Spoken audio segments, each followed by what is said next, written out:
The following program is intended for a mature listening audience. Graphic and explicit language may be heard at times. The views expressed and the opinions given by the individual hosts and their guests do not necessarily express those of this station or sponsors. Listeners are advised that neither this station nor its owners and agents shall be held liable for the content of this program. Rebroadcast, redistributed or reused without express written permission by host or producer is not allowed.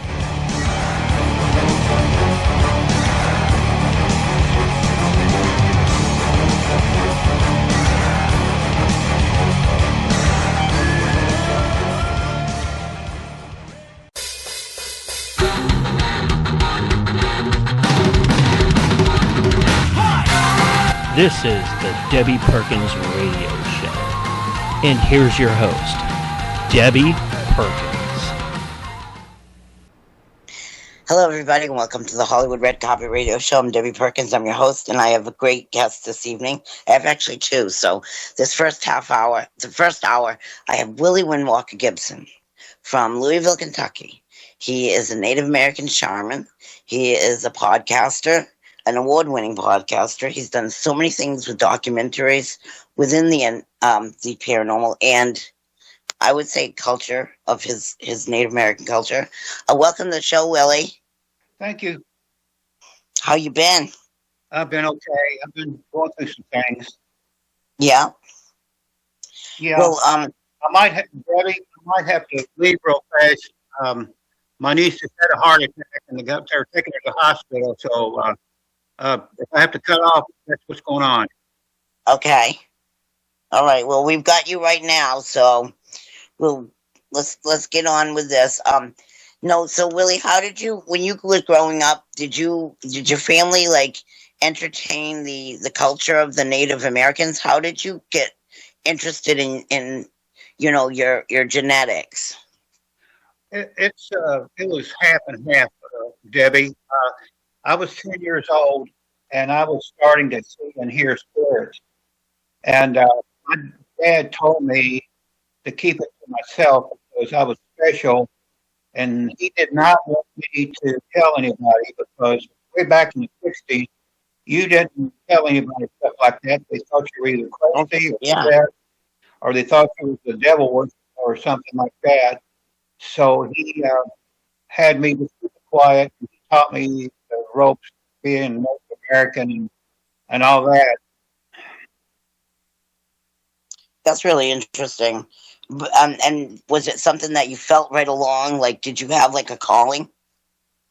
Well, originally I just went along with it, and Dad would tell him I could see spirits and things like that, and he said only let him know about it.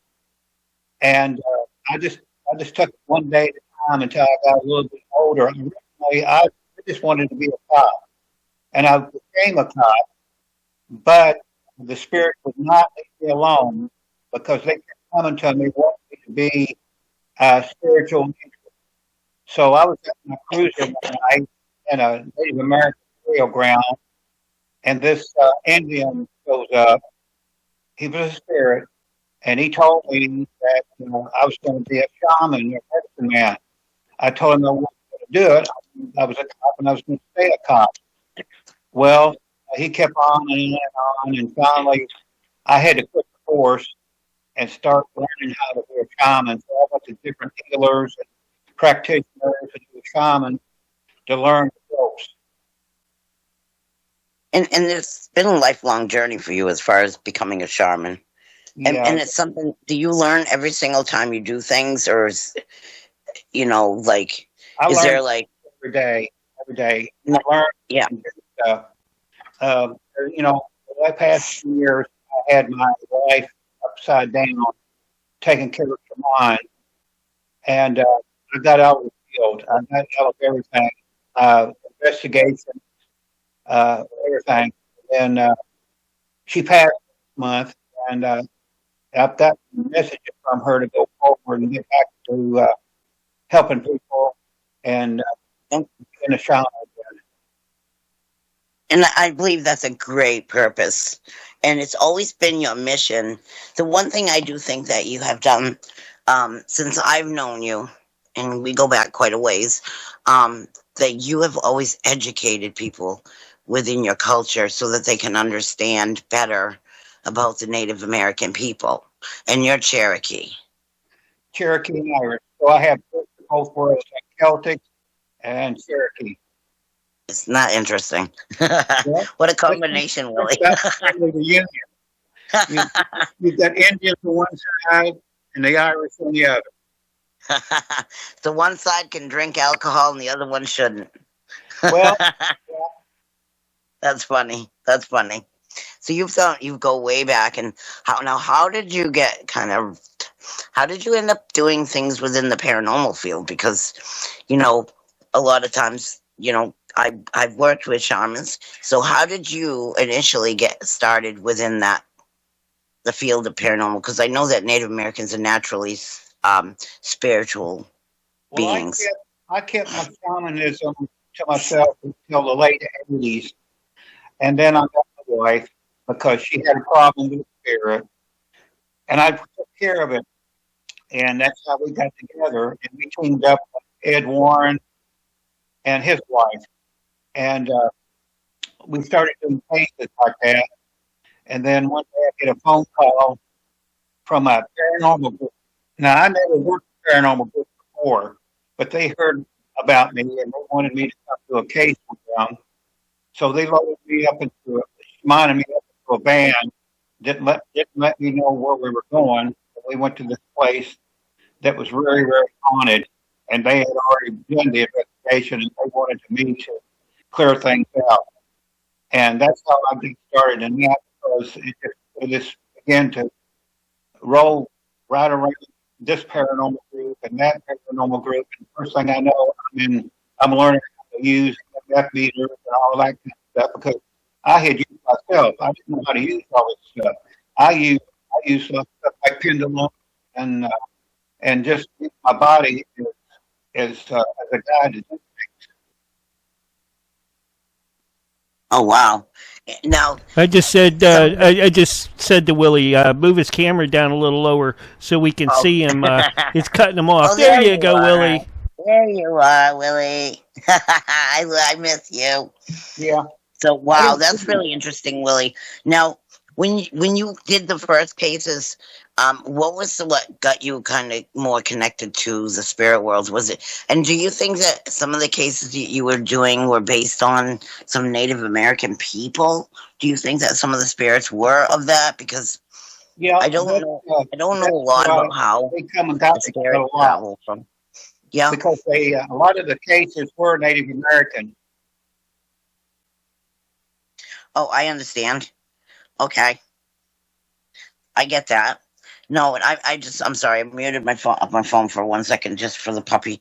All right, but what I'm thinking is, like, way back when I did an interview with one of the ladies, she was Native American.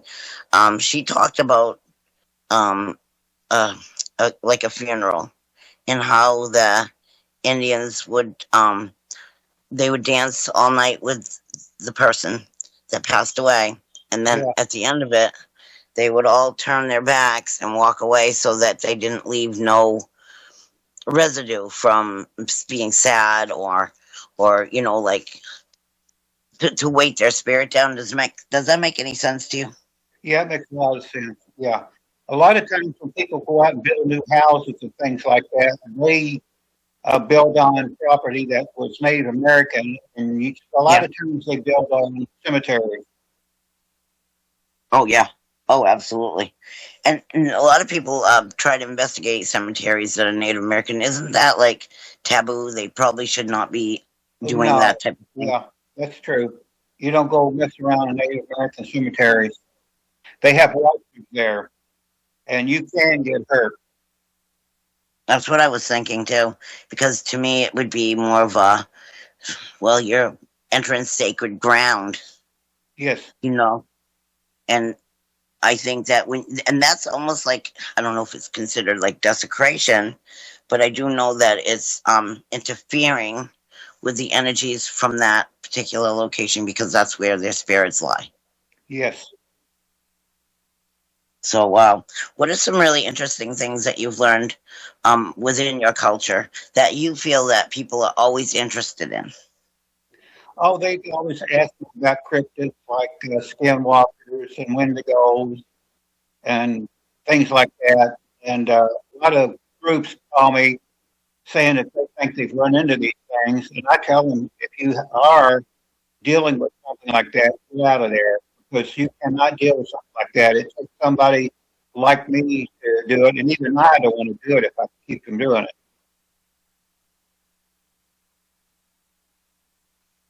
I think that's really great advice for people because a lot of these new ghost hunter people, they don't understand when they go to locations on land, say, even though even though homes can have the same type of issues, I think the land is more spiritually, I don't know, because I've been to cases where I pulled up some images of animal spirits. Um, how does that happen, Willie? How do the animal spirits connect with the Native American and still kind of like become residual energy? Well, everybody's got animal spirits. You know, everybody's got spirit guides, and they got animal spirit guides too. And they're put with you just like a regular spirit guide. If you have an animal spirit put with you, everybody has one. You know, and you've done totem readings for people on the past shows when you did the Willie Windwalker show back in I want to say what 2000, my goodness, 12, 13, 14. Yeah. We did them for a long time. We did your show for a very long time. Well, And when I get set up with my own show, I plan on yeah, getting links set up and everything where people can get readings from me and private readings and things like that. that would be great. Yeah. I remember your readings being super, I mean, not only just educational, but it was a feel good.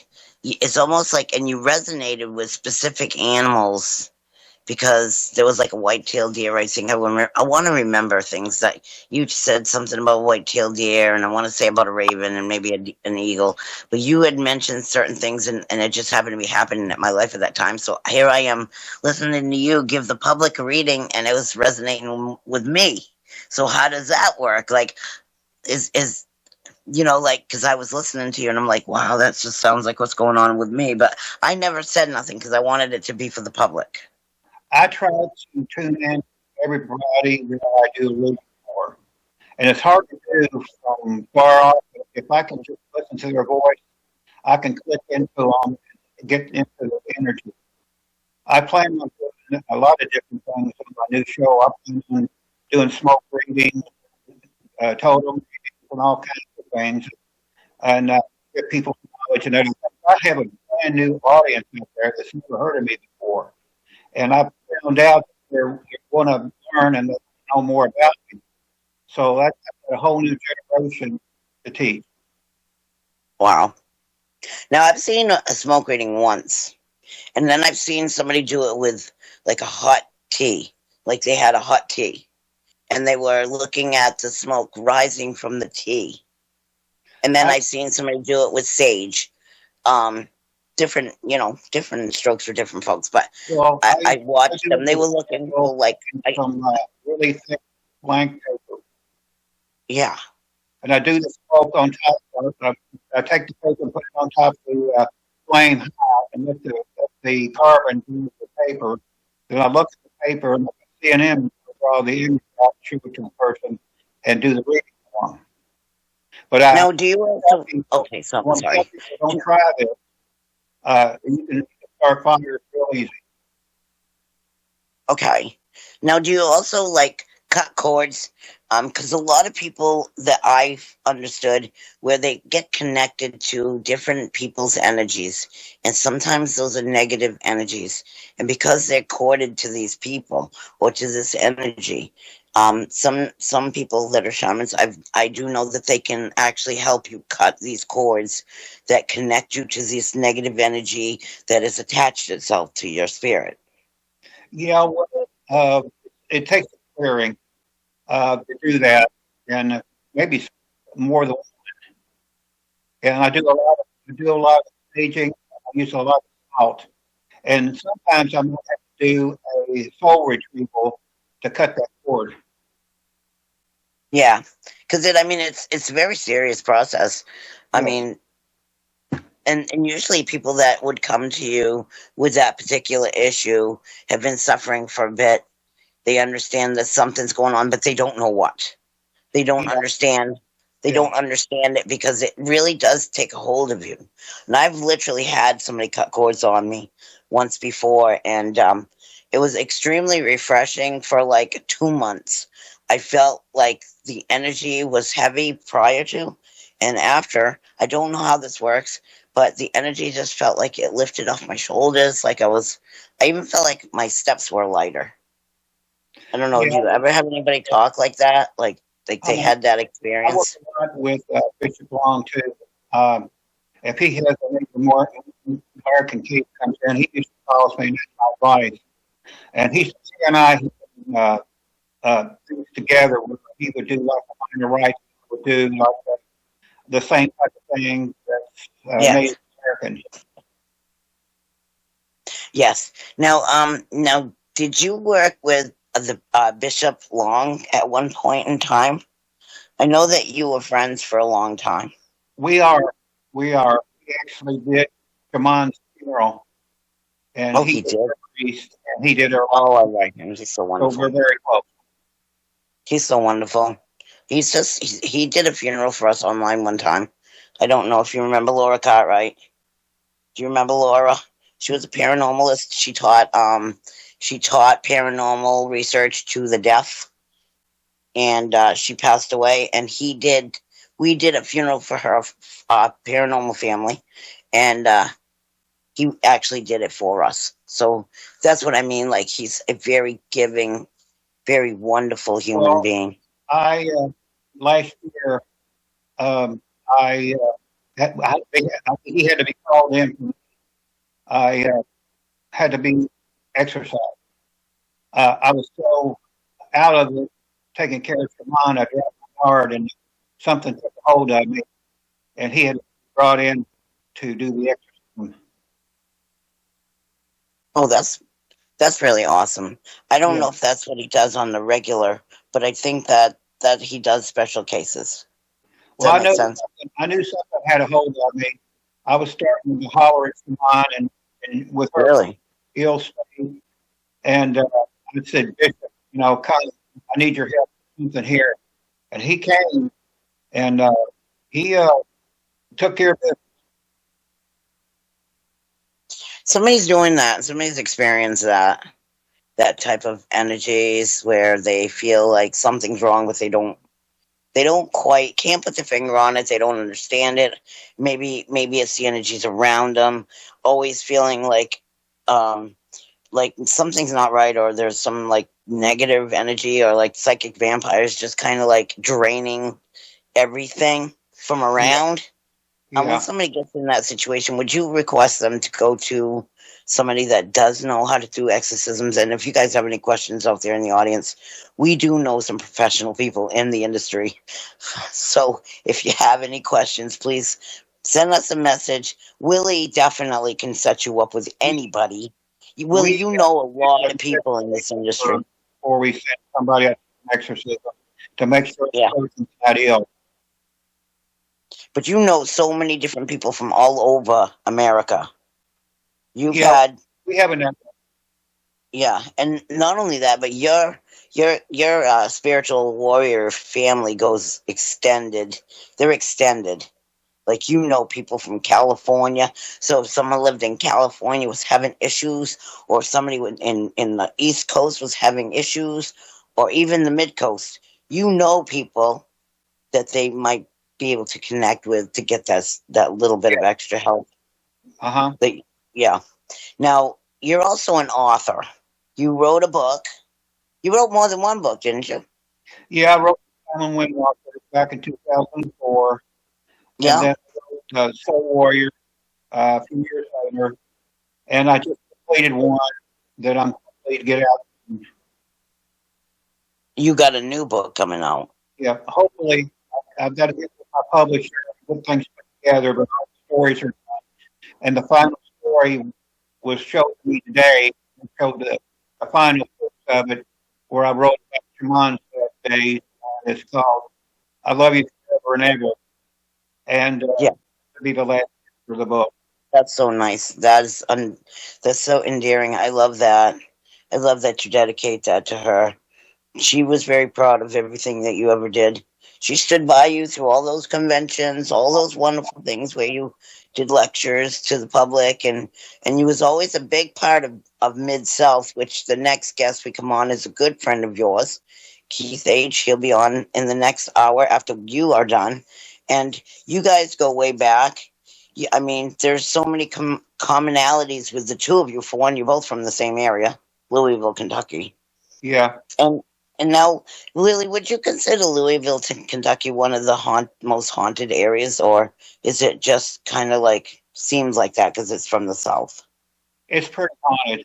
Yeah, I live walking from Waverly Hill. Oh, you did?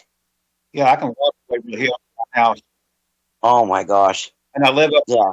I live against a cemetery. Oh wow! And now, have you ever been to like Gettysburg and places like that, or No, I haven't been there. okay? Because I always am curious, like what that type of energy is with all them battles on top of the Native Americans living there. Like how the energies would be just so mentally scattered. Yeah, it's all over.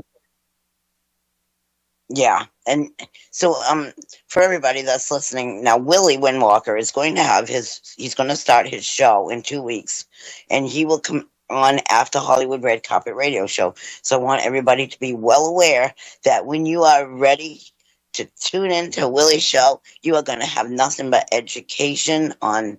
There's so many things that you're going to be doing on your show. What are some fun things that you want to talk about or do about your show, Willie? Well, like I said, I'm going to do a lot of teaching, and I might do some demonstrations on a few things and what things are. And of course, I'll get started. Absolutely. You going to have some guests on your show? Oh, yeah. Because you always have the most interesting people. Yeah, I had to get back into it and try to run people down that were guests before. Oh yeah, because I always watch when I produced you. I always remember how you know so many people that I don't know. It was always interesting that you would always have the same type, not the same people, but the same. You just had so many people I never knew. So I Yeah. always thought it was, Yeah, and they're always like I'm going to have shows like on UFOs and cryptids and all and kinds of crystals and all that, Yeah. healing journeys and things like that. Yes, I'm going to do it all. Because I do know that you know a lot about what? I have a new audience now. I have younger people out there that want Oh, to sure. know how to do that. Oh, absolutely. And I do think that there's a time for everyone, and I think it's a good time for you because back when we did the old show, you just had so many people wrapped into your programming because of the educational aspect of everything that you did. Not just that you had special guests on and people that had their own talent and, their own story. You also had like you have such a mass of education to share with the whole wide world, Yeah, I think like I said, I have a new audience that has never heard of me, and I think that's great. And the technology is better now too. I've got a computer with a camera where I'm doing it on phone last. oh, that's awesome. You've just done so many things in your life, Willie. Could you tell us about maybe one case that you did that was either it maybe have changed something in your life or just kind of maybe it was shocking or it was something that you never dealt with before? Well, in 2004, a CM sent a group, and they told me they come pick me up, and we went to Bell Whip, and they had to go through the Bell Witch Cave. And I read it, and I told them what was going on. They kept saying that the witch was Kate based and all this kind of stuff, but I told them it was Native American based. And I did the best I could with it. So they kind of dropped it right there. I did a PMT Halloween special. So about 10 years ago, I got a call from A&E. They were doing the Bell Witch, and they wanted to go out there and release some spirits and release a curse and all that kind of stuff. Now that place, the Bell Witch, is very, very haunted with Native American spirits and things like that. And I had to do a Native American ceremony. I did release a lot of the spirits of Native American, but I left a lot there because they made fun of it. A lot of stuff that was filmed that I was on TV was cut out and they reshot it with somebody else. So I had to explain to the Native Americans what the heck happened, and I told them that a lot of my stuff was cut out, and I did the right thing. So as far as I know, I'm hoping that they didn't ruin what I did up there. But actually, Adams, Tennessee is pretty haunted. The whole town is really heavy, and it's about the worst one that I've done. I had to go by choice.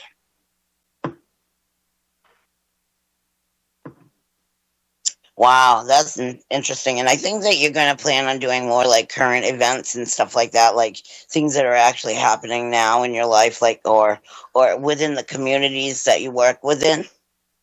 Yeah, I will. I'll get back out there as best I can. I think it's really interesting. I look forward to that new book that you've got coming out. And what's that based on? Well, a lot of my cases and a lot of my adventures, and I do some in there too. And it's going to be like a tell-all book on the certain cases I've done. But it's going to be. I don't know if it'll be put on ebook. There's like that. I'll have to find out what's going on. But it's got a lot of my cases in it, and from way back up and right up to today's day. I think that's interesting. Do you notice a lot of people are curious about what your knowledge is? Do people come up and kind of like want you to help them learn or teach them about certain things? Because I think that to me it's a mystery. Everything that you guys do is a mystery as far as Native Americans go. I think it's all kind of like, even though you kind of educate people, I still think that the magic or whatever it is, it's like a mystery to me. Well, a lot of it is if you are open enough, anybody can get messages from spirit. When mine crossed over, I mean, she's been working with me ever since day one.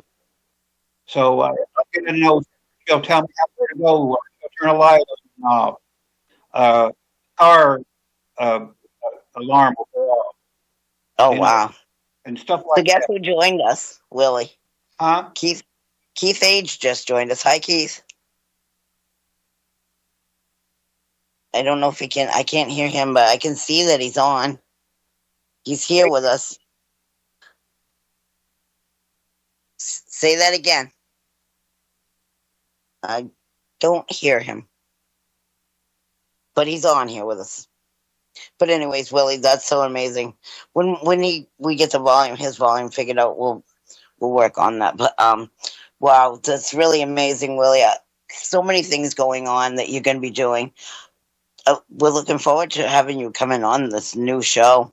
Is there some new things that you are going to be talking about, or like, are you still involved in the paranormal? Yeah, well, I'm going to get back into it. Like I said, Shaman was sick, and I took her side, and I'll pick and choose the right cases that are close by. Now, have you been to? Now, you've been to a lot of different events. What are some things that people ask you? What is one of the most common questions somebody would ask you? Well, when I go to events, they mostly want to know their spirit guide, or they want to know what their animal totem is, or they want me to read their energy, or they want me to see what the color their aura is, um, things of that nature. Do they have an attachment?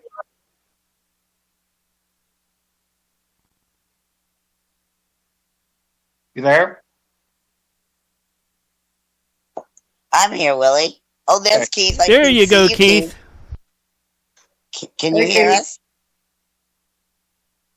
Hi, Keith. There he is. Hi, Keith. You got to unmute your Oh, mic or Willie, can you check your see me? microphone settings, Keith. What you Okay. got to do is go in your settings and make sure that they're set for your either your computer, your microphone, or your headset. Okay.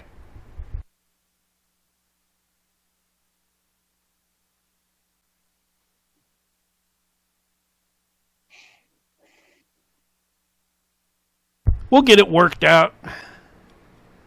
Deb, where'd you go? Well, anyways, Willie, continue on so that we can keep this going. All right. Okay, like I said, a lot of people come to the. We don't have Miss Stuff There anymore. she is. So I got the boot. I got booted off. Stupid phone. Hi, Keith. How are you?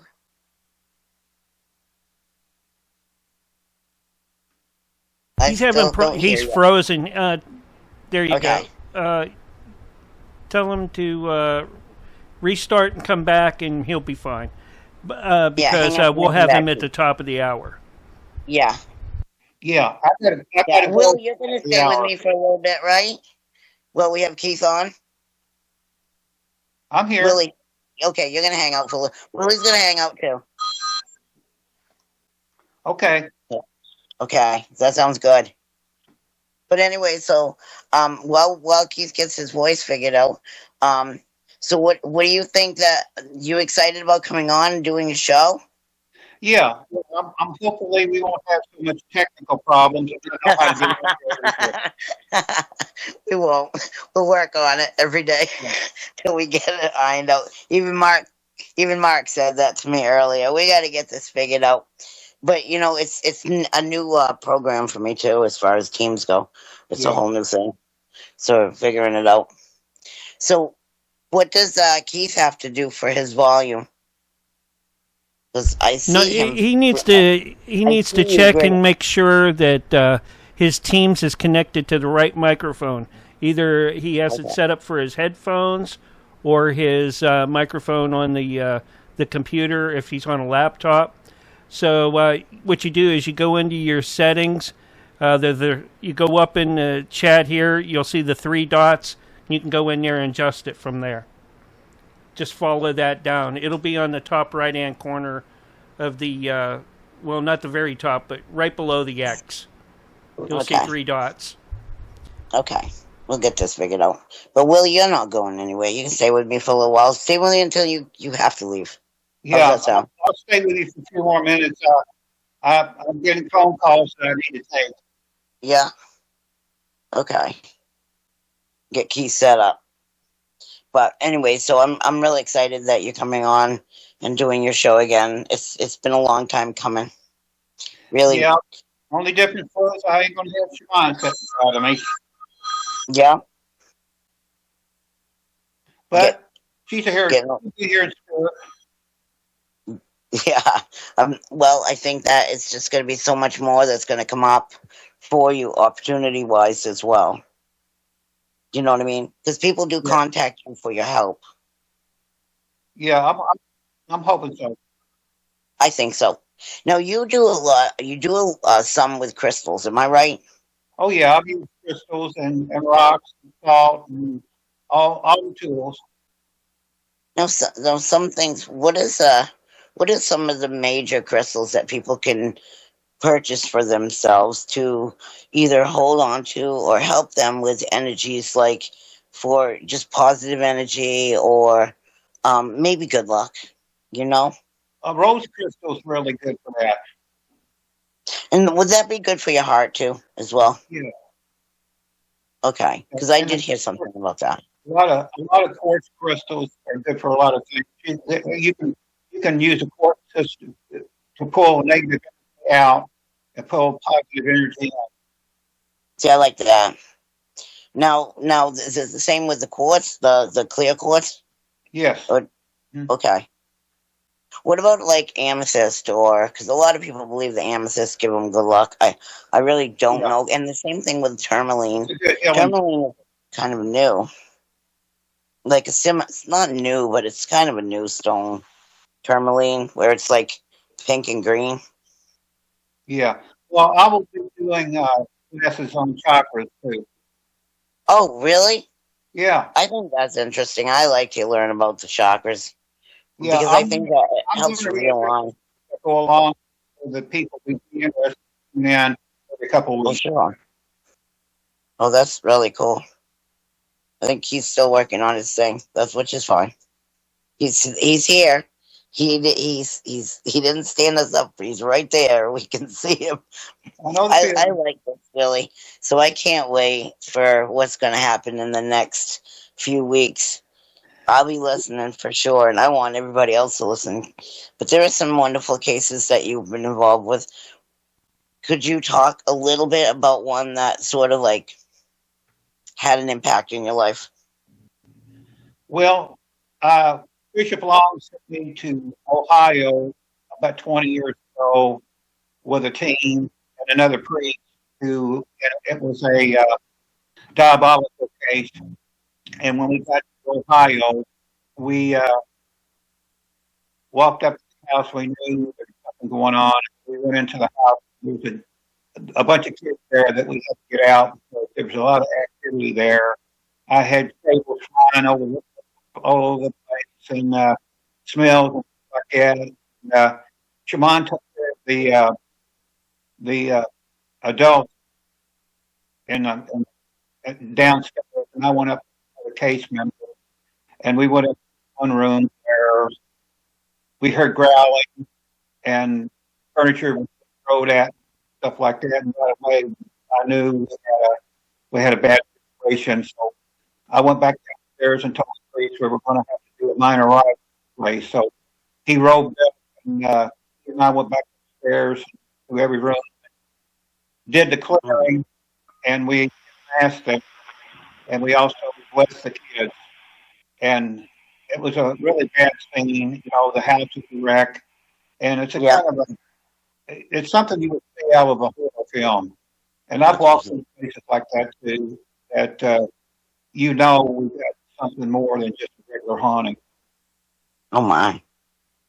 Now, I've heard that there are vortexes in places that you don't physically see them. And sometimes spirit travels through these vortexes, and sometimes they actually need to be removed, or not removed, but actually moved from homes and, move more towards land, like because But could you explain, for those who don't know We what had a a vortex great is? time, Debbie. Again, a paranormal case came and got us and took me to this house, Shimon and I to this house. And they had about 7 kids. And they were having a really bad activity in the house. And Shimon and me did a walkthrough, and I found a portal and the laundry room. Oh, my. So I had everybody go out of the house. And as I told Shu, we were going to have to close the portal. But before we did that, we had to get the entity to run back in. So I went on ahead and started doing a clearing. And finally, we got the thing ran into the portal, and I closed the portal. Well, I went outside and noticed there's an empty house next door. So for the heck of it, I walked next door, and it was a vacant house, and the portal opened up in the vacant house. Well, the house was locked up, and there's nothing I can do about it. But I did go around and put a ring of salt around the outside of it and did a blessing. But that's the only thing I did. So what had happened was this entity was going back and forth in that portal, and it was opening up in the other house. But I couldn't break into the house to close the other side of the portal. So I have run into things like that before, but I did clear the house. I closed the portal. They weren't doing anything negative, like any satanic stuff. It's just something, the kids, I think, threw this thing in some way. I think they just wanted to take control of the kid. And I stopped it. They had already had stuff on tape and proof. Really? So, yeah. Because it's unpredictable what spiritual energy is going to come through. Yeah. It's not going to always be Casper. Yeah, no. And what does the spirits need attachments for? Is there even an answer to that question? Anywhere. I have to be very careful when I go to certain places like funeral homes, cemeteries, hospitals. I have to protect myself. I mean, if they latch onto a person,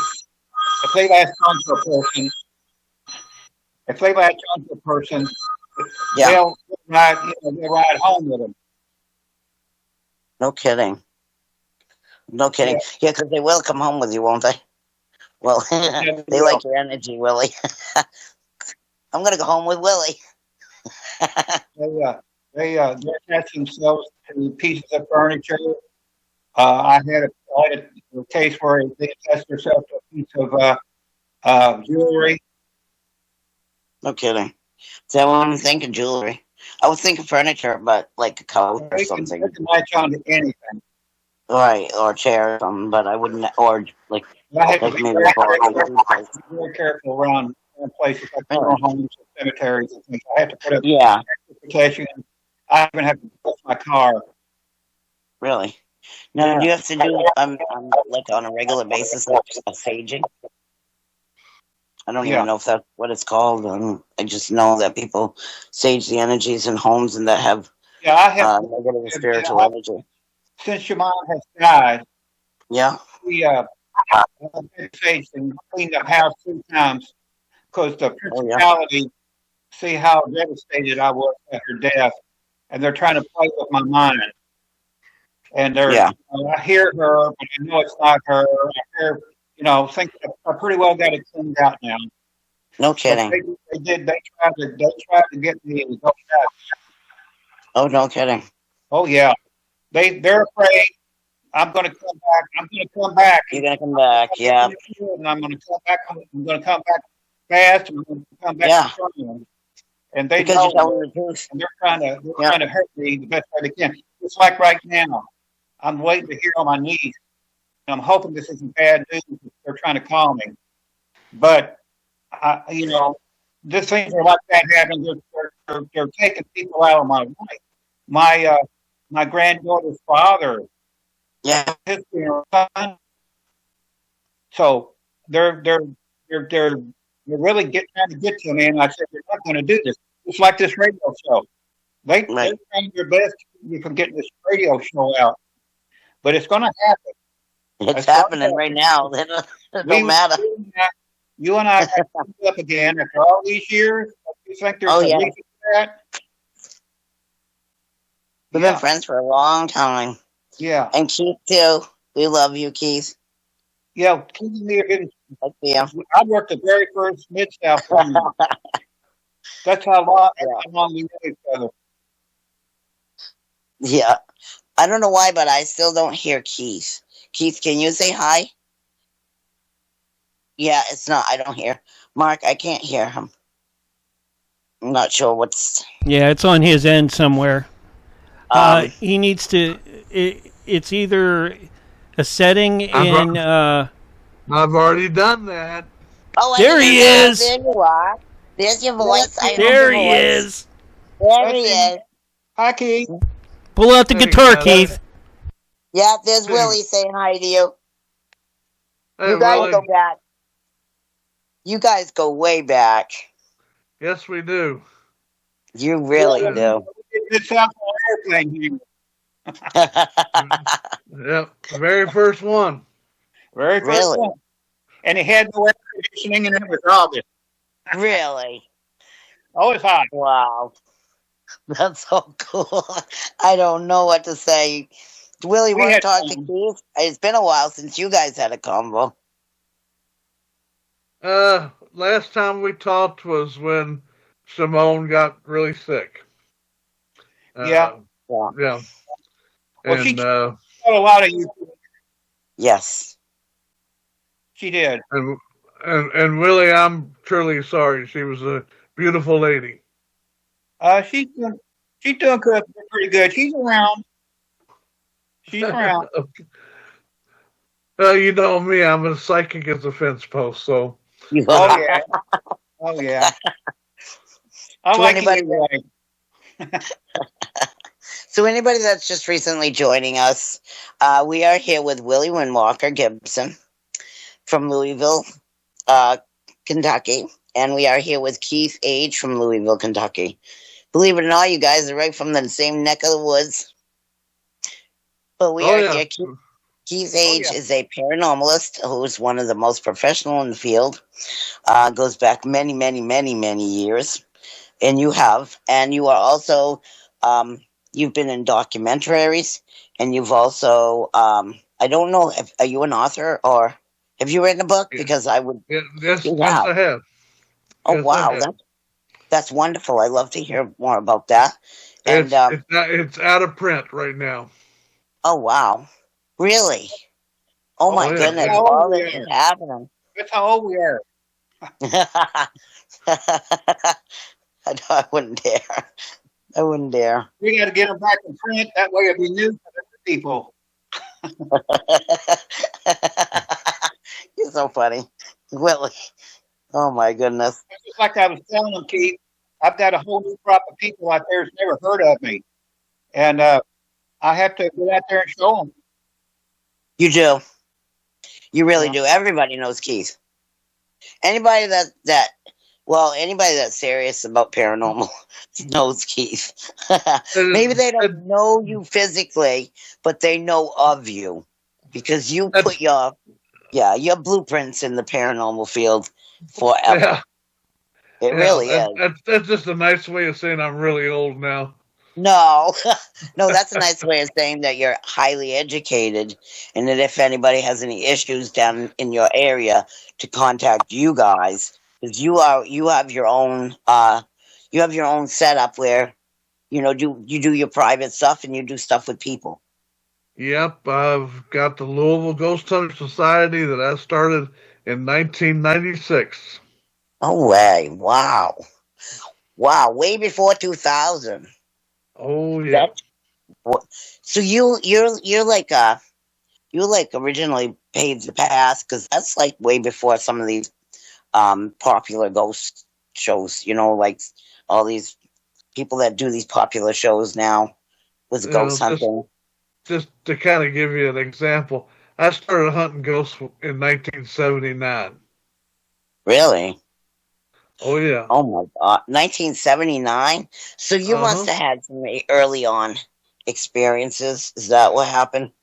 How did you find an interest?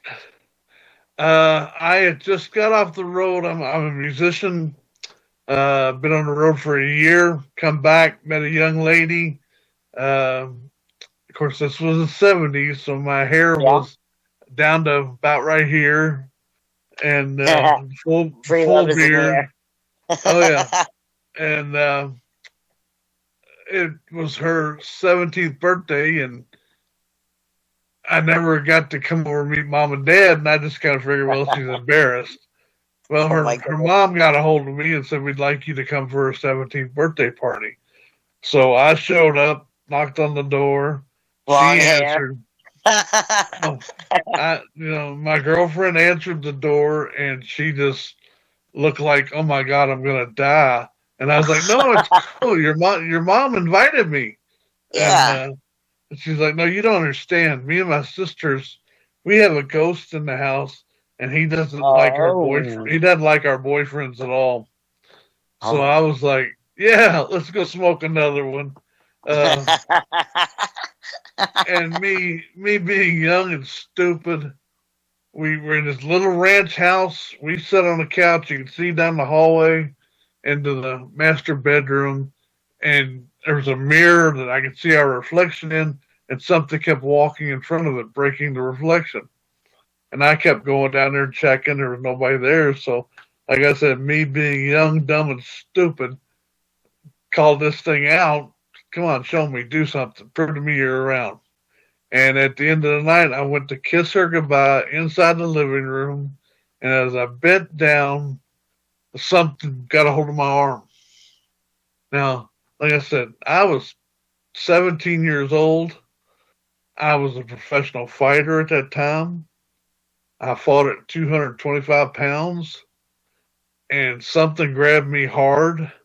And next thing I know, I was flying backwards through the screen door, through the front door, and I landed about 6 feet out past the porch. And of course, chaos is ensuing, and I'm kind of laying there going, fingers, toes, what's working, what's not, trying to get my breath. No.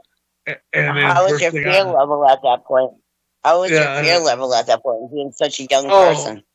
Again, you got to remember, I'm a musician from the 70s. Yeah. The brain cells just ain't there for that. And and I just remember laying there thinking, that was so cool. Do it again. And that's how I got started on the paranormal. Wow. That's pretty, that's a wake-up call. Oh, yeah. Yep. Have you ever been injured while on a location? Because I know you've done many documentaries, some of them with the Booth brothers, but I'm sure you've done others. Yeah, we've 10 documentaries with the Booth brothers. Really? What I'm known for is also opening up Waverly Hills for all the paranormal enthusiasts. Really? And yes, I've had my head busted open 3 times up at Waverly from things flying through the air. Does getting stabbed at a convention from a crazy paranormal person, does that count? Really? Well, think of that as a demonic overtaking of a human life. Very possible. No, that was just crazy lady. Oh, crazy lady? Well, that's too bad.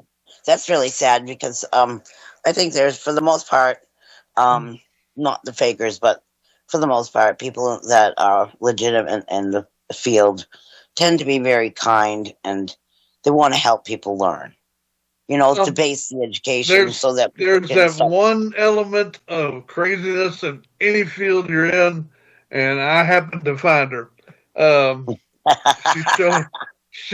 She showed me a picture of an orb, and I am not an orb person at all. No, you're not an anomaly. And I'm a photography major, so I'm going, this is how this happens. And as I did, I felt like this. I looked down and I got a knife sticking out of my chest. And actually, it's on my right side. And I actually went to swing and couldn't swing because she jammed it into my arm socket. So my arm was locked. And I ended up swinging with my left arm. And she just got out of prison about 4 months ago for premeditated manslaughter. Good God. Wow. And then just randomly decided to go to one of your events? What luck. Oh, my Godfrey. So that means that's why there'll be security at any future event. Make sure you have. There was plenty of security. She stood in line to talk to me and show me this picture, and when I said no, that's a dust storm. Well, of course, yes. She said, nope, that's my dead Aunt Petunia. But you know different. Everybody will believe that any dust particle is an anomaly.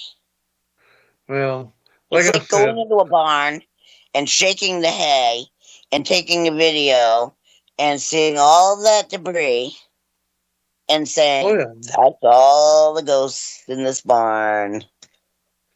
You Oh know? yeah, and I've gotten up here so much where people have cornered me out in parking lots and said, "Nope, it's ghosts." And I'm like, "You want to see proof?" And they're like, "Sure." I was like, "Here you go." Reached down, Right. scooped up a handful of parking lot dirt, threw it in the air, and said, "Take a picture." And man, there was like a million different orbs there. I was like, "There's your orbs." So Yeah, there's your orbs. Make it lift you up. See if it'll pick you up off the ground.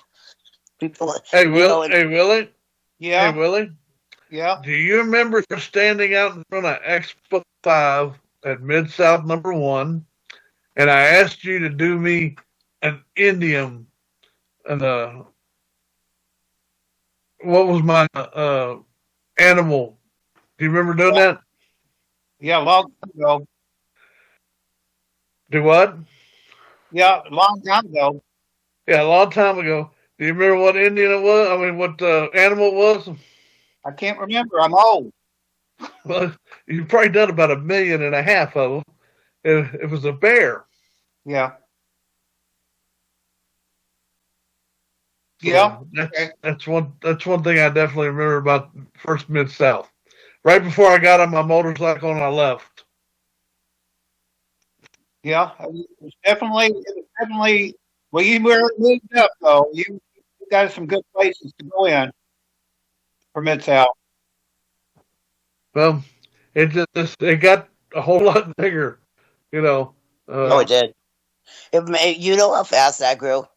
You know how many people down south embraced that convention, like truly, truly loved being part of that. Bishop Long. I mean, how many people I could go on? Like so many people that were famous that we knew that were. I don't know about famous, but I would just say like they made a really good name for themselves in the paranormal communities. oh They yeah, weren't out there shamming people for money. They weren't lying to the public. They were basic. They weren't Hollywood. They weren't faking it. There was reality to their production of what they were doing in the paranormal. Does that make sense? oh yeah. Well, it's I'm still doing TV shows, and a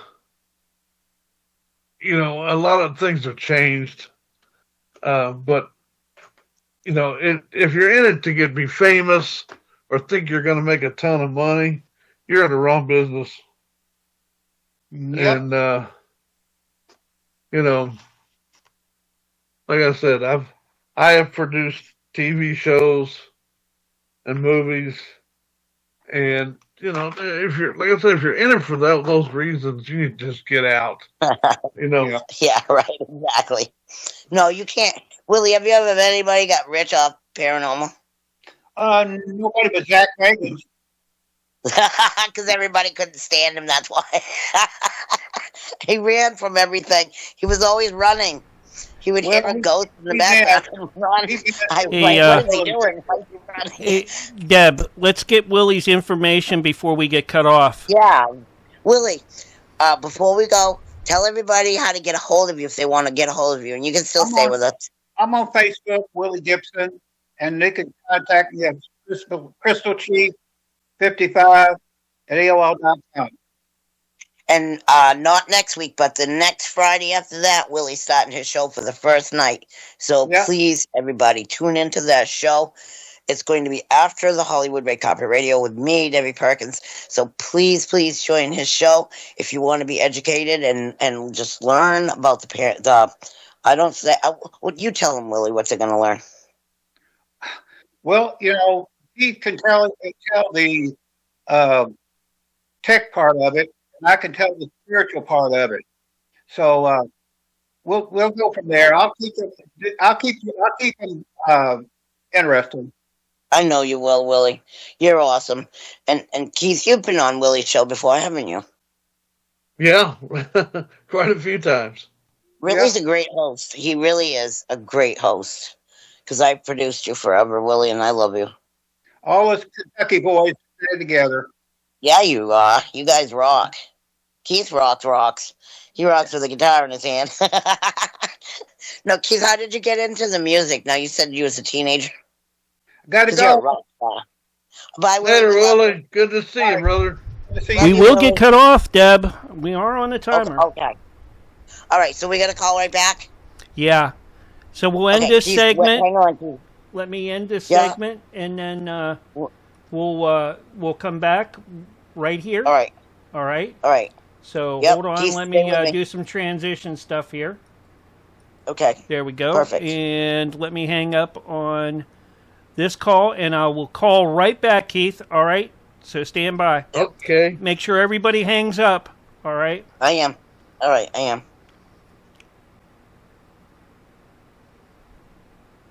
Once everybody hangs up, I'm trying to, buddy. it's the top right-hand corner. You'll see the little telephone up there. There you go. All right. We'll be right back with more Debbie Perkins.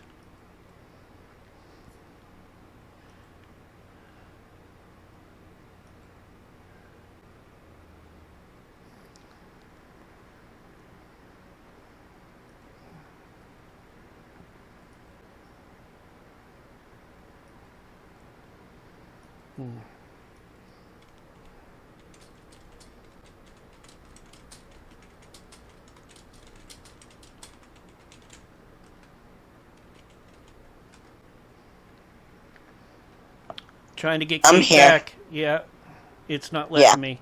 I don't know why. But All right, so I'll just have him join. He can join from the chat. yep, just like he did before. I told him. I said, just join like he did before. Let me get us right back up and running on OBS. 'Cause I think he joined twice. I think he was having the audio issue. Yeah, I don't think that's going to be a problem.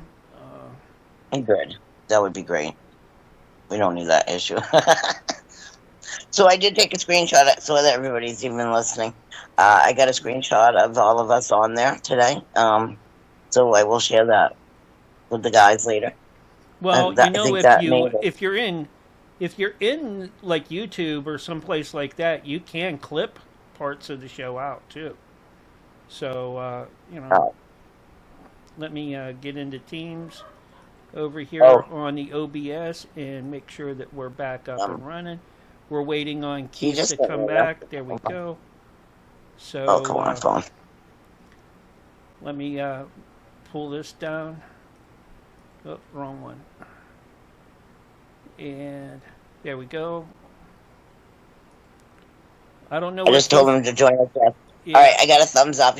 He's coming back. Okay. Yeah, okay. Once he coming comes back. back, we'll be good to go. Such great people. They are such wonderful people. That's why it's so fun to have them There's on. Keith. All right. There he is. There's the man. Welcome back, There's Keith. the man. All I right. love you, Keith. Can you hear me? Yeah, hear you Yes, good. I do. All right. And I can see a lot better too this time. Oh, yeah. You were a little Well, 'cause blurry we're on before, screen, but so- this is going to work Oh, out. yeah. All right. Yeah. It's all Yeah. yours, Deb. Handsome 3, double. 2, 1, go. Okay.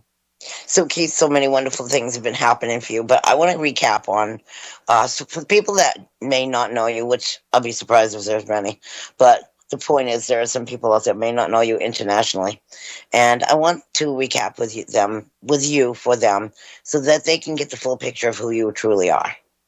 No. Okay, so we already kind of did talk about your youth, and then let's kind of drop into some of the documentaries, because I think I learned about those when you started working with the Booth Brothers. Now, did you do documentaries before them, or was that just kind of a fluke where you kind of felt? Well- Because those guys, just for a recap on who those guys are, I believe that Well- they used to be photographers for Playboy. Years ago. They were videographers for the Okay. Playboy Channel, and they'd made Right. horror movies and things like that. Yes. We got together because I had been operating Waverly Hills. Oh, that's how it happened. Yeah, and then they came to shoot a little horror movie called Death Tunnel. Oh, I remember And, that too. And while they were there, real things started happening, and that's how the whole Spook series started. Really? And And, you know, the very first thing they brought to me, I'm sure you know what dailies are, but for those that don't, though, that is what was filmed the day before. You watch it the next day to see how it looks.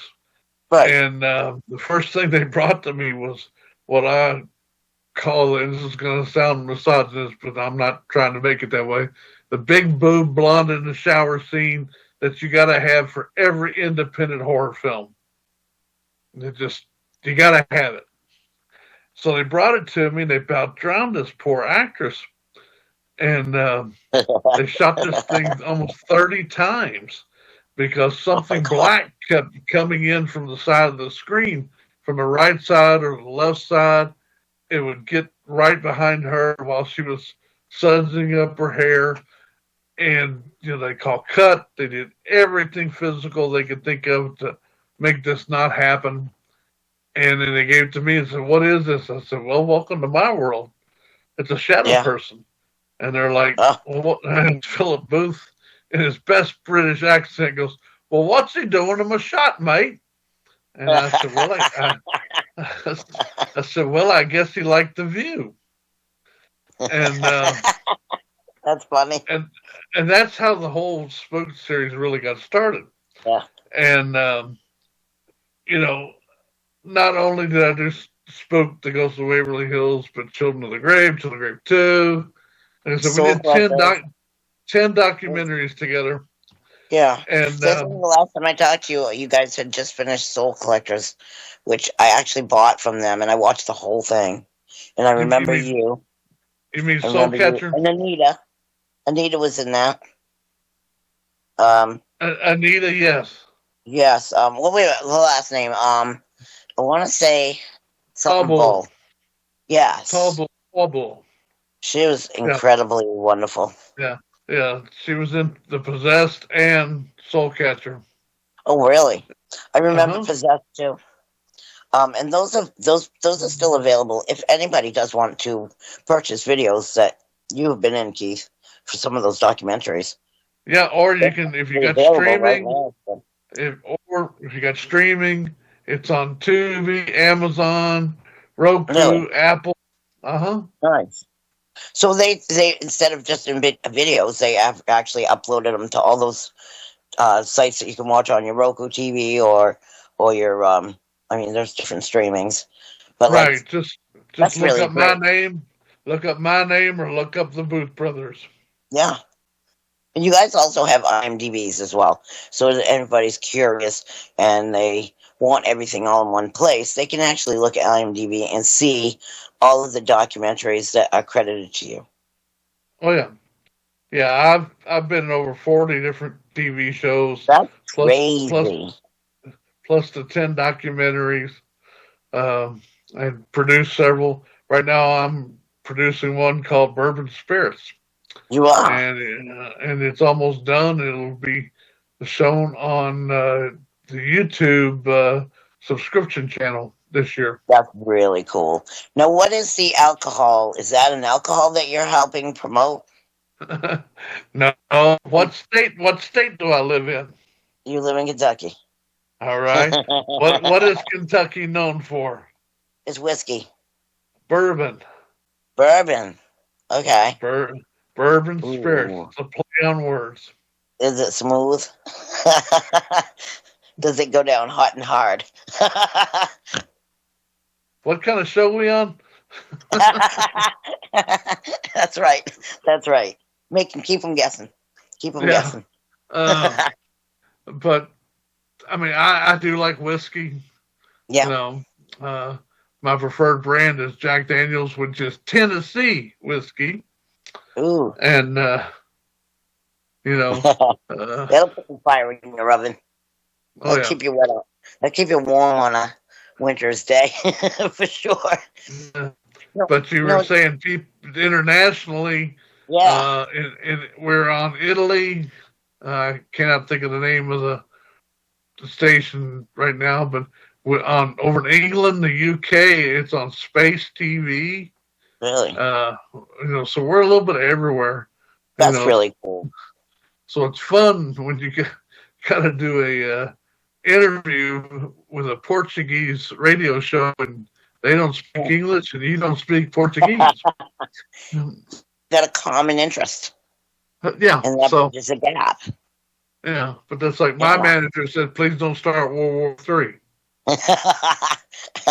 Well, I find that when I interview people from all around the world, they tend to be really, really awesome, and it's nice to have that link, to another place. Yeah, most of the time they are. We'll have that connection. Mm-hmm. Oh, I agree. And now, when you did Soul Catchers, and I remember that was based on a school of children, like Willie was a Native American. No. Soul Catcher, we filmed out west in the Badlands.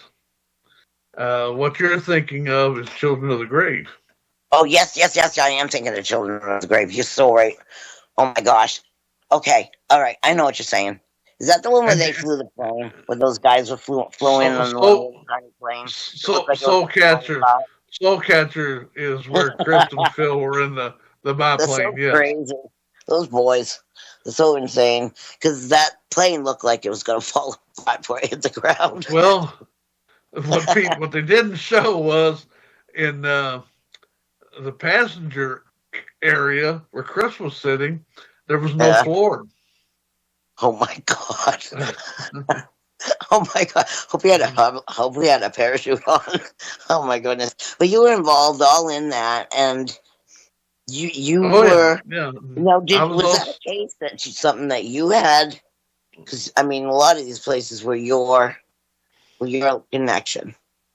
Right. Well, I was also a producer of after Spooked. I was also a producer of all the stuff we did.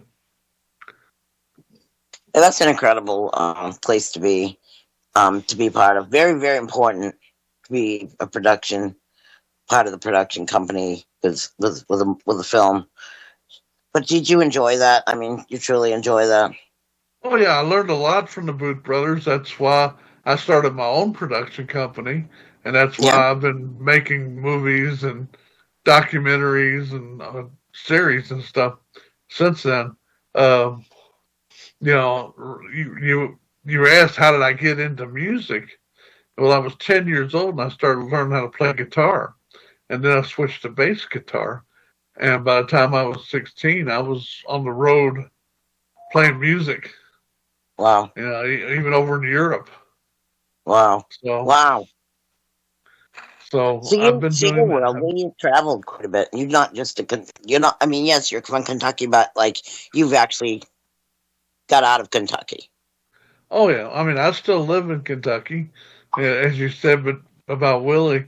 Willie and I live about 5 miles away from each other, and I've been everywhere in the world. I only got 2 places left on my bucket list that I haven't been to. Where do you want to go? Loch Ness is one. Scotland. The other is Chernobyl. Really? Yeah. Okay. Where there's like a ghost town, like we have to wear a mask because. Yeah, you got to wear a whole radiation suit. Because of a nuclear blast, and you got 3-headed dogs running out of the woods. Yeah, I mean, all that's there now are wild dogs, and other wild animals. Because everybody got evacuated when Chernobyl melted down. Yeah, all of that radiation. But it's definitely had to affect, because I remember some sort of articles on human beings that got kind of caught into some of that, and like they would give birth to children that were all, messed up. Yeah, a lot of radiation sickness. Birth defects and miscarriages, and then the animals eating the grass of the radiation. You know what I mean? Yeah. Not a good thing. Dogs have mutated into just wild creatures, and you're talking about the vegetation. Things from 1950s and 60s sci-fi writing. Peas the size of a Volkswagen. just different things. It's So creepy, weird. I'd love to Like go over and Gilligan's just check it Island. out. Yeah. Remember that Yeah, Gilligan's Island episode? yeah, They got that box of that stuff that made him have all these weird, yeah. They ate all like the radioactive seeds. yeah, like that. They eat something and it gives them like superpowers or Yeah, like and then deformed. they had to eat soap to counteract it. You remember that? But that's what I think it would kind of sort of like basically remind me of when the animal's eating a biohazard for real. And then yeah. So that's really, really haunting in itself, if you ask me. Well, I agree, and I've seen a lot of pictures and video where people just got up and left, Yeah. and that reminds me of things that we did shoot for like Soul Catcher, where we went to an Indian town where the whole town got up and just left. Yeah. There were still plates set out on tables, and the food had been eaten off of it a long time ago, but it was just really, really haunting. They must have been like immediately evacuated so fast. They didn't have time to even comprehend why they were being evacuated. If they were even evacuated. I imagine probably how many deaths actually did happen. Because I mean there's a photograph out there somewhere. It's like a theme park. Are you talking about Chernobyl or the Indian theme park is? It's a theme park, and it just looks so. It just looks so scary. Like so scary. Rides were stopped in midstream. Yeah, that's insane. Yeah, but listen, this was America while we were filming Soul Catcher, in an American Indian town. Wow. And it was just really eerie. Now, was that in Kenny? Was that where you in Kentucky too? Is that somewhere in Kentucky, or was that somewhere? No, that was out west in Oklahoma. Oklahoma, really? I wouldn't even think that, but I can see that it would have a heavy Native American, societies out there. They're still out there, and is there reservations out there as well? Yeah, the reservations are still out there, and then some of these people live in cardboard boxes. For real, it's just it's really sad, the plight that the American Indians are still having to deal with. Really? Even though that was 10, 12 years ago we filmed, not much has changed. No, because it's kind of like they're stuck in a time warp, like where New York, everything happens in 5 minutes. You know what I'm saying? And out there, that plus the government just, it's the 1800s all over again. We'll help you, we'll help you, we'll help you. Then to break deals, and that's what they got to live with. That's why the Indian nations have their own sovereignty now. Yeah, that's why they can have all these big casinos and not worry about regulations and all kinds of stuff. Well, you know what? From the way their lives would have been to what it changed to, I think that the people do kind of owe them a little bit. Just, you know what I'm saying? Like, there was no righteousness. Like, I remember when Willie was talking about the Trail of Tears, and I was unaware. I mean, I've lived in Florida before. I was unaware of how long that particular trail was, and it went right up to all the southern states, and all those people were just dying and dying left and right, and it was like the South had so many traumatic. They think that the North did, but I think the South had a lot more like traumatic things happen to bring out so much spiritual energies. Yeah, I mean, you go down to New Orleans in that area. Oh yes, and the paranormal is just rich down there. and then, Florida does not embrace the paranormal side of it as much as a lot of other different states. But I agree with you. I mean, I was a cop down there, and saw some really strange things, and things you can't explain, but they don't talk about it much, especially when you go further south of Fort Lauderdale. Yeah, they end up in a swamp somewhere, eaten by alligators. Yeah. They became a suitcase. Here, nice boots or something.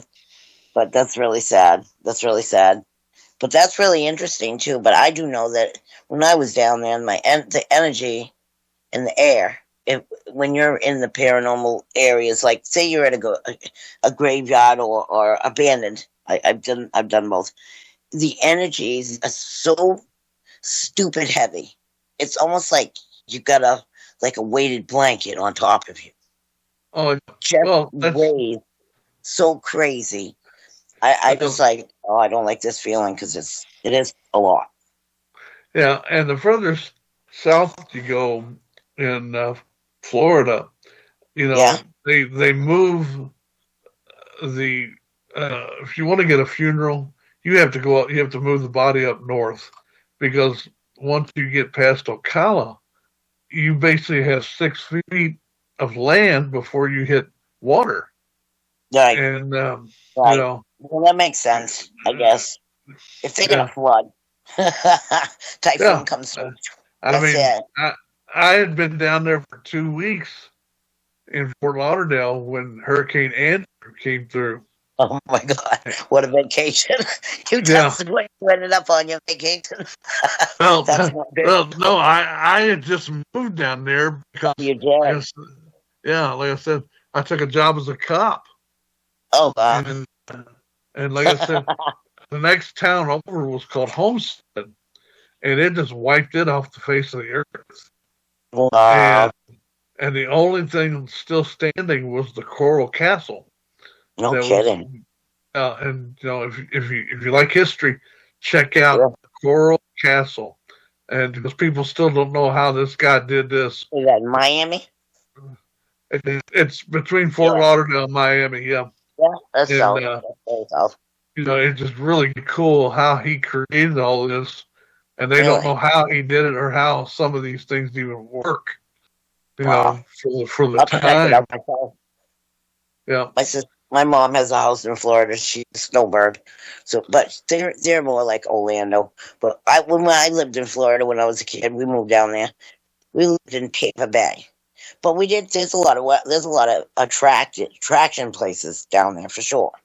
But it's a different world. It's a different world back in the 70s. You know what I'm saying? Oh, we're talking definitely. All right, watch your luggage. Get off the plane, watch your luggage. You got to be careful. And make sure you don't have any flashy rings on, because people walk up with a pair of snippers and just cut your finger off just to get your ring. Isn't that same? And they're quick. A thief is really fast. They're clever. They've gotten smarter. Yeah, while you're sitting there screaming and having a bloody stump, they picked up your finger and took the ring off of it. Exactly. Just make sure you look like you're broke. Walk off that plane looking like a bum. Yeah, or make sure you're carrying a gun and take your pick. Yeah, but wow, no. So you've done so many. I don't even know if you even know how many cases that you've been involved with professionally and personally. I never kept count. No, but like I said, too many. From the mid '80s till until now, it's been in the thousands. I couldn't tell you how many, though. Yeah, I can imagine. What is the case that you can remember that you can talk about that's not private? It's not going to affect anybody. That actually might have maybe either moved you or gave you some connection to answers to what you know what I mean? Did you ever have a case where something happened where it cued you into like sort of understanding why you get involved in the paranormal? Nope. I've still got just as many questions as I did when I started. We've just barely scraped the surface on this, and because basically what we are just glorified data takers, Pretty and much. yeah, and report what we find and witness. And a lot of people go, well, I'm psychic, I can see this, I'm like, that's Right. fine, but I can't Right. justify a feeling. Right. I need to have something I can catch on film, on audio, catch You're more lightning in a interested bottle. in having technical proof. Yeah. I mean, I've been thrown through doors and walls. Oh, yeah. You've had the experience of being injured. Oh, yeah. And, one of the best places I ever been to was up in Indiana. Really? And we were the only ones left in the building, in the house. They'd been turned into a bed and breakfast, and it was just me and my wife. And we locked the door, and I let her pick which bedroom she wanted. And she picked the madam's bedroom, and it's got glass knobs on all the doors, but all the locking mechanisms were out of the doors. So it's just got a slide bolt on it. And 4 o'clock in the morning, the doorknob's turning. Well, there's nothing in the doorknob mechanism. It's just a square shank that's holding the two doorknobs together. And as it's turning, it's going clunk, clunk, clunk, clunk, clunk. And I'm like, she's like, who do you think? She's like, what do you think that is? I said, well, it's either Bob the ghost coming in to say hi, or somebody's broke into the house. And as we were laying there, this evil laugh just happened right between us on the bed. And I was like, where's my recorder? And she was over on the dresser. I said, would you? And she goes, nope, I ain't getting out of this bed. You're such a paranormalist. That's exactly what. So she ended up jumping out of bed, kind of doing a pirouette in the middle of the room, grabbed the recorder, jumped back into bed type of thing. And I turned the recorder on, and I set it down on the floor next to the bed. And about an hour later, the doorknob starts turning again. And she's like, oh, my God, now who do you think it is? I still say it's Bob the Ghost, hoping he's going to say hello. And about that time, the laugh went off again, and I actually got it recorded this time. So it's really cool. Another cool place that I love going to is Post-Town Elementary School up in Ohio. And I've done a lot of events there. Hey, before you go there, I had a question about that. Did anybody ever give you any history on the location and where you were at and why, or what that could have actually been, or anybody ever complain about something going on there? At Post-Town or anywhere? The one where the doorknob was rocking. The one what? You broke up? The doorknob. Oh, yeah. I mean, you can go there to this day. And like I said, it's really cool. Really awesome place. And that's awesome. That's really cool. It's got a lot of history. It was a lot of things. We also know a priest actually hung himself in the attic. Get out. Really? Yeah. And gotta be pretty depressed if you're mad at God. Yeah. I'm just saying. So, whoa. But like I said, with Post-Town, I've spent plenty of nights there. Like I said, I'm a musician from the 70s. The brain cells just don't work right. And they go, you should be really scared of this. And I'm going, ooh, this is cool. And we were laying there. We had an event all day. I did like 4 or 5 tours of people wanting to do investigations. It was late in the night, and I laid down in bed. Robin, my wife, is messing with me. She's talking to me, and I'm like, honey, I got to get up early. I need to get some sleep. And next thing I know, something has grabbed my ankle and jerked me from where I was. We were face to face in the bed, and now I'm looking at her stomach. Really? And then Daryl, You're not a little guy. So it would take a great force because you're not a small. You're not like 5'4", no, 130 pounds. You're a decent sized man. Thank you. But Daryl, the owner of the place, has been jerked out of bed completely, where he's had to get stitches in his head from hitting his head. Oh my God! And then we were shooting a show called Breaking Dad for the BBC in England, number one show in England. And famous actor Dad Bradley, I can't think of his last name, but the son is, an adrenaline junkie. So they go do all these things. They ride bulls, they climb mountains, and they wanted to go to a haunted place. Well, they came to a haunted place, and it scared the hell out of them. And they were supposed to be there shooting for 4 hours. They lasted 45 minutes before they said, nope, we're out of here. No, they got their rise, didn't they? Yep. Now they understand that it takes a great courage to walk into a place that's dangerous, let alone. Well, it's not dangerous. It just, they weren't prepared for the things that were happening. Things showing up and looking at them, and they can see them, and then when they go check the room, there's nobody there. They were just the dad was just freaking out. and it was so much so that I got worried about his health because he turned gray, and I was like, we need to get you out of here, take a break. And after that, he refused to come back in the building.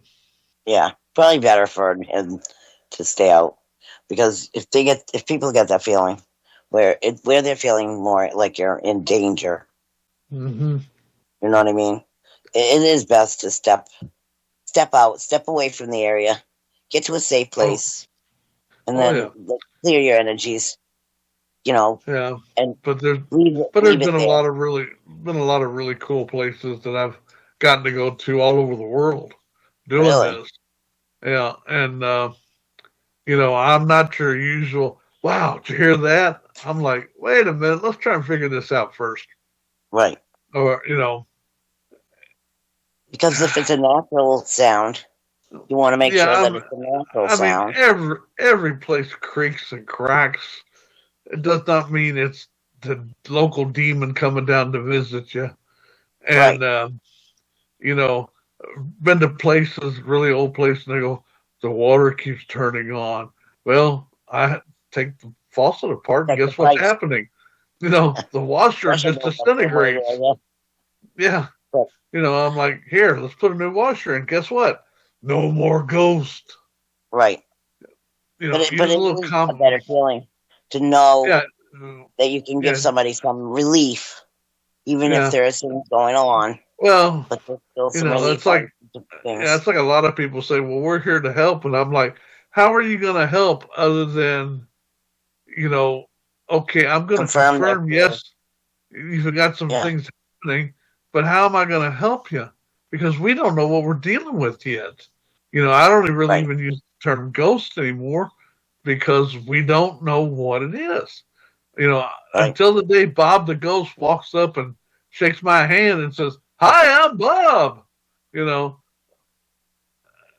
What do you got? You've got speculation, theories, and personal experiences. So it takes a lot for me to say, okay, something's haunted. Right. And that's good, though, because your optimism helps a lot, because people are living in fear. They're convinced their brain that this is fearful. Well, here, I'll give you an example. Had a guy called one night and says, okay, I need you to come to this house because I'm going to walk away from it and let the bank have it. And I was like, what? He said, yeah, I just had a group here last night. They were here for 15 minutes and they went screaming out the door. And I was like, okay. So he starts telling me things that are going on. And I'm like, all right. He tells me, he's remodeling the kitchen and all the drawers open up in the cabinets. Well, sure, he's got them loaded down. They're shimmed up. They're not anchored yet. You've got them loaded down with all kinds of gadgets and tools and everything. So the weight's going to open it up on its own. My TV turns off and on.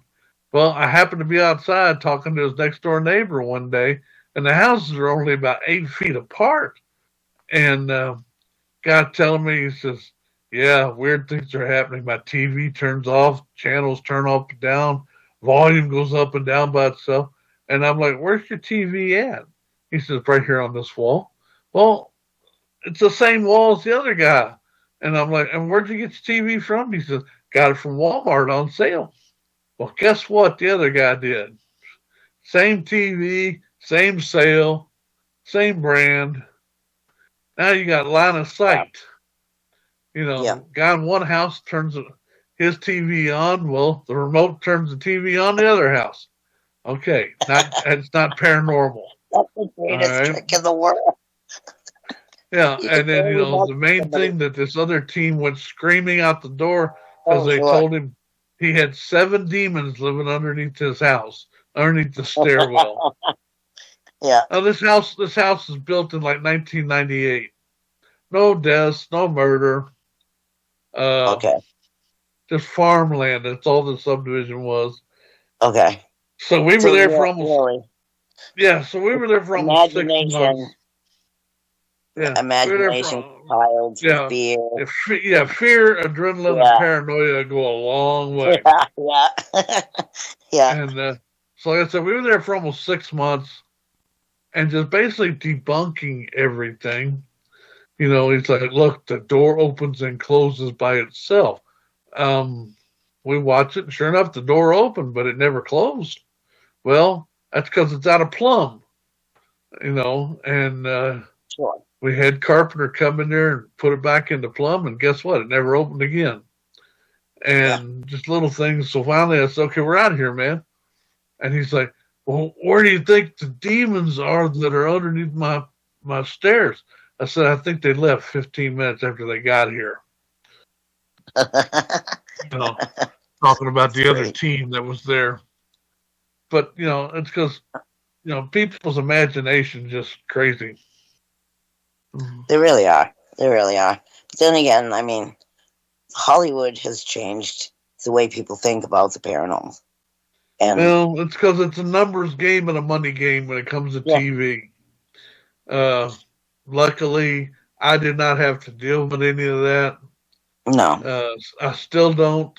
I make shows I make, and I'm saying take it or leave it. I'm not going to get up here and go, oh, did you see that? Did you hear that? What was that? I'm not going to do that. And, if something shocks me to where I do turn around and go, what the hell was that? That's because something really did happen. Yeah. But, it's usually a light falling over or something that, no, a ghost did not push it.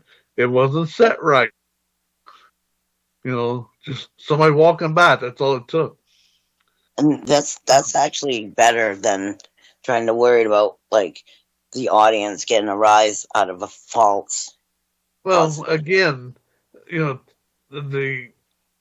networks, they want the scare factor. They do. And, and if you're not willing to do that, then they won't put you on TV. I don't get possessed every place I go like some other people. As far as I know, I've never been possessed. People are going, aren't you worried about things coming home with you? And my usual answer is, only if I've been drinking. That's funny.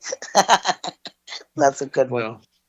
But some of those places that you've been to have a really seriously haunted past. Like, maybe not on the ghost level, but on the past of traumatic things happening. Well, I'll tell you what, here's the easiest way to break that down.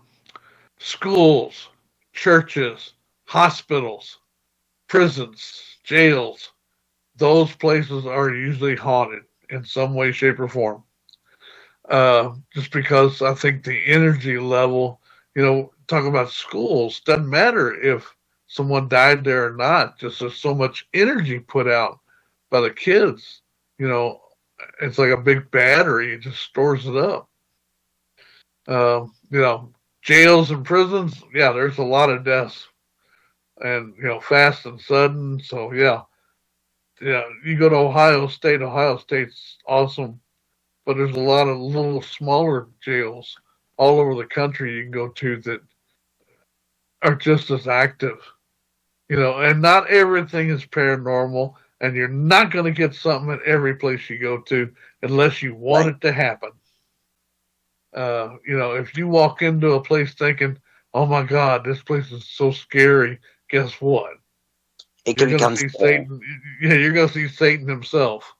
And then minus the manifestation of you wanting it to happen. Yeah. Then you got, on top of it, your imagination is running wild. Again, fear, adrenaline, and paranoia go a long way to make a ghost appear.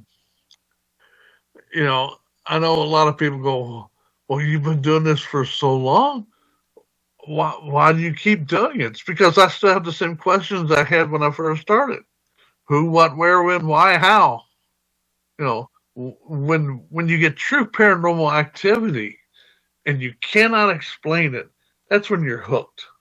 And you usually don't see it until later when you start going through all your film and your audio. You might not hear it. That's just like we're filming Bourbon Spirits, where we're dealing with a almost 200-year-old axe murder over in Indiana, and from a German immigrant. And I had a translator come in. The star of the show, Shannon, was doing the EVP session, so she'd ask in English, and then the translator would ask in German. Well, going through it, we didn't think we really caught anything the whole time we were there. But going through that one section, I see a little blip on the sound recording, and I blow it up almost 185 times. And it's a voice saying, Ich bin hier, I am here, in German, that nobody heard. So when you go back and have to listen to stuff, that's when you find the good stuff. Right. And you had to lift the volume to a level where it was so minute in sound that our naked ear would not have picked it up. Yeah, I mean, it was just a little bitty blip on the soundtrack, and I just kept blowing it up. And again, it's a good thing I'm a musician, and I had a 10,000 watt amplifier here. Oh, sure. Believe it or not, Keith, almost every paranormal investigation that I did on the air, and that goes back to the radio days, okay? When I went through them, I would always catch EVPs. Somewhere. There'd be some little blip. It'd be anywhere between a 2 to 3 second interval, and that'd be it. But you would have to take and really amplify them in order to get them out. But you could catch them. I've caught them like that. Especially when, I don't know if you remember when Jason Stanton was doing his show. He did his show through me. But, oh, really? Yeah, cool. Yeah, before he passed. Yeah. And that. Yeah, I was on his show several times. Yep. I remember you on his show quite a bit. And when he would do his on-site investigations, we would always catch. In his show in particular, we would catch tons. Yeah, and back then you didn't have the technology you have now. Yeah, well, I'm still using about the same equipment and software, and I still catch it. Yeah, it's like people go, well, what kind of gear do you use? And I'm like, I like things that are out of the box, people that create stuff that you don't think of. And they're going, well, to use a REM pod? And I'm like, yeah, a very highly shielded REM pod. You can set a cell phone next to it, and it goes off, and it won't, and the REM pod won't go off. Because I hate to tell you this, kids, but some of that's faked on TV. Because all it takes is a radio or a cell phone to set the REM pod off. Anyway, I love Zoom products, Zoom recorders. They've got the best microphones in the business right now. Field recorders. Love using them. They're under $100 now. Go get you one. I do not get paid for endorsing them, but I'm telling you, go get a Zoom. Go get a 2.5 camera that's got night shot on it. I don't like the green night shot. I like the clear black and white stuff, and a lot of them have that now. And you're going to spend under $100. I can remember getting one of the very first Sony night shots. My God, it was like $5,000, and Wow. now you can get them for under $100. But the main thing is, do something you love, enjoy it. Don't get up here and go, okay, I'm a this, I'm a that. I like doing this, I like doing that. Pick one. If you like doing EVPs, stick to it. If you like photography, stick to it.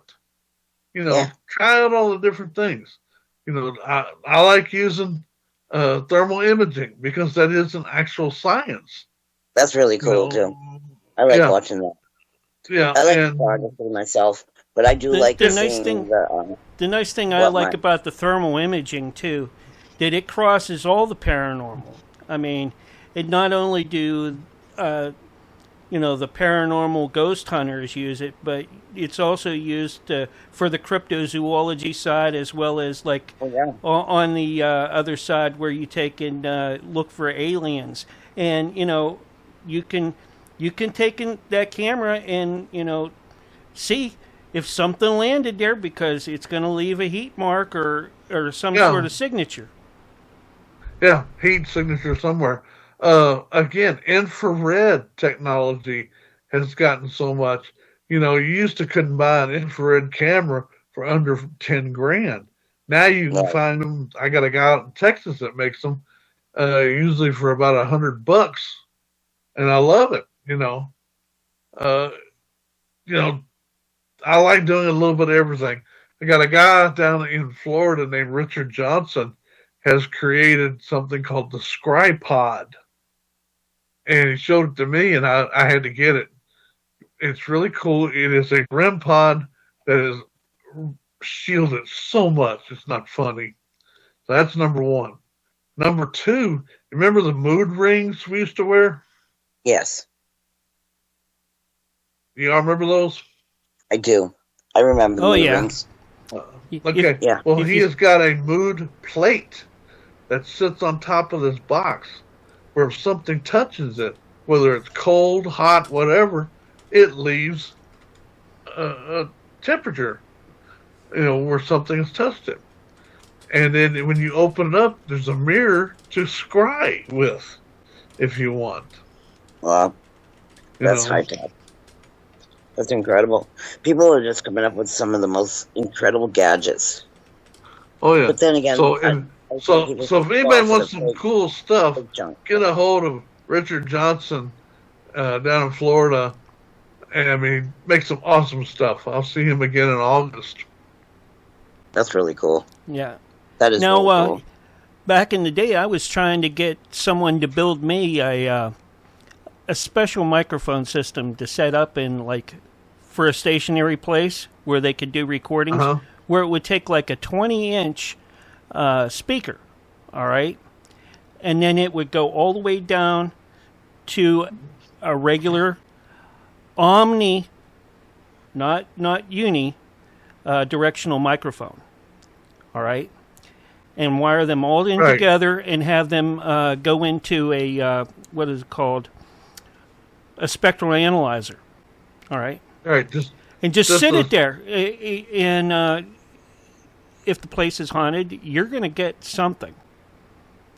Yeah, well, see, that's you can take a Zoom P4, which is for podcasting, but you can plug in 4 different mics into it, and you can run those mics anywhere and everywhere and you can record them all at the same time. They got levels on each different channel. You know, you're talking about using an omnidirectional, which basically it's 6 feet in front of it for about 12 feet. That's how much it actually records to. Whereas, you know, if you use a uni, like a good Shure mic, which I do being a musician, I'm going to use what I know. It's about 20 feet and about 30 feet wide. Yeah, that's what I'm using right now, a Shure mic. But anyways, yeah, but you know, you would actually get the expanse as you pyramid down or pyramid wide by doing what I was saying. And no one ever took me up on the offer to check it out to see if it would actually work. Well, now they do. You know, by running it through what you ran it through, you basically ran it through a gate system, which compresses it down. Mm-hmm. You know, and that's why you probably got really great, you know, EVPs out of it. You know, because the gate just said clamp. Here's a noise, clamp. You know, and that's what it did, and that's what a lot of, you know, the newer technology will do. That's why I said get a Zoom P4. You get it for under $100. You can run microphones as long as you got 100 feet or however much cable you want. You can run it wherever you want. Right. That's awesome. Wow, Keith, what are some things that are going to be going on for you in the near future? Because you're filming right now, right? Yes, we are. We're finishing the last episode of Bourbon Spirits. I've got 3 documentaries about local musicians going on right now, and then after that, it's a con season. So starting in April, I'll be at a ton of different cons. One of my favorites that I love doing, I did their first one last year. It's called Deep South Paranormalists Comic Con. And me and a bunch of my buddies from horror movies, Jason Stokes, who played Jason from Friday the 13th, was there. Yep. Tony who was the very first Michael Myers. He was there. Tony Moran. My buddy Ken Garrett was there. So, you know, we had a lot of fun just doing it. And, you know, so we'll be down, like I said, the Alabama, Florida line doing that. Well, I'm in the Kick Chat. People are really interested in this, but also they wanted me to pass on to you, Deb, that you need to get an astrologist. I didn't know it was the mayor's daughter. I didn't know it was the mayor's daughter. It's so funny. Yeah. What'd you say, Mark? I said people in the Kick Chat, all right, are really interested in this, but they also want you to get an astrologist in soon. Okay. I'll take your advice. We've done that, and you know, it's had some pretty fascinating experiences because they can say, okay, Mars is in retro, and this, that, the other, and you know, in this area of geology, it's going to be more hyped up for things to happening. And sure enough, you know, if you want to call it coincidence or whatever, you can. But, you know, I think there is a big thing because if you go back hundreds of years, thousands of years, the stars, that's how they guided everything. That's how they sailed the ocean. You know, when they say, well, there were spirits talking to us, who knows? But, you know, don't just disqualify something out of hand because it sounds crazy.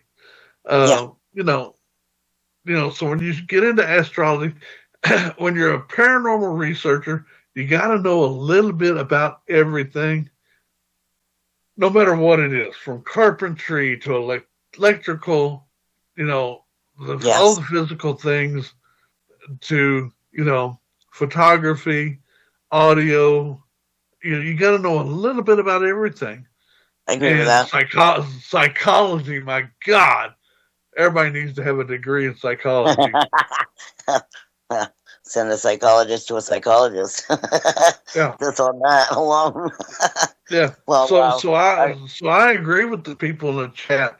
You know, if you have a real astrologer that you can count on, Sure. and they can tell you, okay, here's what is lining up, here's what's happening, and this is what might be happening. Right. That, and then you can kind of correlate the two together. That's awesome. All right, so we got like 2 minutes left. Kieth, where can everybody get in touch with you? Hold on. Easiest place to. Hold on, guys. Let's do this. We'll finish up this segment, and if Kieth can stick around, let's keep going for another hour. Another Well, hour? I can't. If he's open to it. I can't do a whole hour, but I give you about a half an hour. Well, that's great. Okay, I'll do a half an hour. All right. So, anyways, I think that the moon phases, because last year it seemed like there was way more energy going on. This year, even now, at the very beginning of this year, we're having a lot of strange moon cycles, and there's a lot higher energies happening. And not just that, but in this world, things are happening like a lot more earthquakes, a lot more landslides, a lot more sinkholes. You name it. There's a lot of oddities that, like volcanoes and Yellowstone, all these things happening now. You know what I'm saying? I'm wondering how that has any connection with the spiritual energies going on and why things are amping up. Well, I say we find a good shaman that can tell us what the spirit world is telling us. Exactly. And you work with some really wonderful people in the industry. Who are some of the people that you look up to? Oh, the first one that comes to my mind is who I talked to last night with John Zaffis. I love Zaffis to death. Brian Kano, love him to death. Ken Gerhard, Lyle Blackburn. There's a long list of people I highly respect. And, and there's a long list of people who, even though I say I'm not psychic, I'm not. I don't think I am. But when they tell me they feel something, I listen to them because they haven't lied to me in the past. I've known them for a long time. Sure. So I'm going to listen to them. And sure enough, usually we find something to what they're saying. God, like I said, a lot of the people I look up to, I've been friends with for a long time. Jason Hawes, Chris Fleming, good Lord. A lot of people, since people I've known since the 90s. Sure. They're still into this whole thing. Because their interest was from experience. And like some people have a personal reason, whether it's a loved one that passed and they're hoping to find, like whether or not they're around, we want to believe that our loved ones pass on, but we also get to have them guiding us moving forward in our lives, I believe, okay, before you get further and we get cut off, all right, let's get this, let's transition over, okay, and get Kieth's information now so that we can keep going on the next one, okay, for the next half hour, so we can do a nice after show, okay? Okay. Sorry, we're on a timer with Teams, all right? No, that's okay. Anybody wants to get a hold of me, easiest way to do it is find me on Facebook. And, if you send me a message or you send me a friend request, send me a message first. Because right now I've got almost 10,000 people wanting to be friends with me. You might have millions. But on that chance that you have a limited amount, people can also contact you. They can, I'll directly send you information of people if they need. And then you can decide to as whatever makes it more comfortable. Yeah, just don't give them my phone number. No.